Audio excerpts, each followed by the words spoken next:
Le serpent était le plus rusé de tous les animaux des champs que le Seigneur Dieu avait fait. Il dit à la femme, « Alors, Dieu vous a vraiment dit, vous ne mangerez d'aucun arbre du jardin ?» La femme répondit au serpent, « Nous mangeons les fruits des arbres du jardin. Mais, pour le fruit de l'arbre qui est au milieu du jardin, Dieu a dit, vous n'en mangerez pas, vous n'y toucherez pas, sinon vous mourrez. » Le serpent dit à la femme, « Pas du tout. Vous ne mourrez pas. Mais Dieu sait que, le jour où vous en mangerez, vos yeux s'ouvriront, et vous serez comme des dieux, connaissant le bien et le mal. » La femme s'aperçut que le fruit de l'arbre devait être savoureux, qu'il était agréable à regarder et qu'il était désirable, cet arbre, puisqu'il donnait l'intelligence. Elle prit de son fruit, et en mangea. Elle en donna aussi à son mari, et il en mangea. Alors leurs yeux à tous deux s'ouvrirent et ils se rendirent compte qu'ils étaient nus. Ils attachèrent les unes aux autres des feuilles de figuier, et ils s'en firent des pagnes.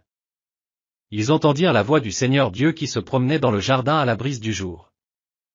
L'homme et sa femme allèrent se cacher au regard du Seigneur Dieu parmi les arbres du jardin. Le Seigneur Dieu appela l'homme et lui dit, « Où es-tu donc ?» Il répondit, « J'ai entendu ta voix dans le jardin, j'ai pris peur parce que je suis nu, et je me suis caché. » Le Seigneur reprit, « Qui donc t'a dit que tu étais nu? Aurais-tu mangé de l'arbre dont je t'avais interdit de manger ?» L'homme répondit, « La femme que tu m'as donnée, c'est elle qui m'a donné du fruit de l'arbre, et j'en ai mangé. » Le Seigneur Dieu dit à la femme, « Que as-tu fait là ?» La femme répondit, « Le serpent m'a trompé, et j'ai mangé. » Alors le Seigneur Dieu dit au serpent, « Parce que tu as fait cela, tu seras maudit parmi tous les animaux et toutes les bêtes des champs. Tu ramperas sur le ventre et tu mangeras de la poussière tous les jours de ta vie.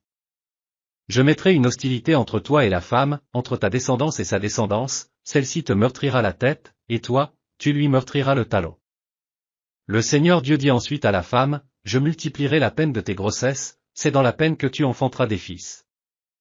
Ton désir te portera vers ton mari, et celui-ci dominera sur toi. » Il dit enfin à l'homme, « Parce que tu as écouté la voix de ta femme, et que tu as mangé le fruit de l'arbre que je t'avais interdit de manger, maudit soit le sol à cause de toi. C'est dans la peine que tu en tireras ta nourriture, tous les jours de ta vie. De lui-même, il te donnera épines et chardons, mais tu auras ta nourriture en cultivant les champs. C'est à la sueur de ton visage que tu gagneras ton pain, jusqu'à ce que tu retournes à la terre dont tu proviens, car tu es poussière, et à la poussière tu retourneras. » L'homme appela sa femme Ève, c'est-à-dire, la vivante, parce qu'elle fut la mère de tous les vivants. Le Seigneur Dieu fit à l'homme et à sa femme des tuniques de peau et les en revêtit. Puis le Seigneur Dieu déclara, « Voilà que l'homme est devenu comme l'un de nous par la connaissance du bien et du mal.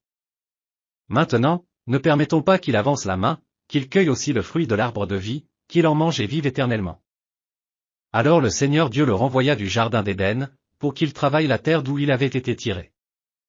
Il expulsa l'homme, et il posta, à l'orient du jardin d'Éden, les kéroubim, armés d'un glaive fulgurant, pour garder l'accès de l'arbre de vie.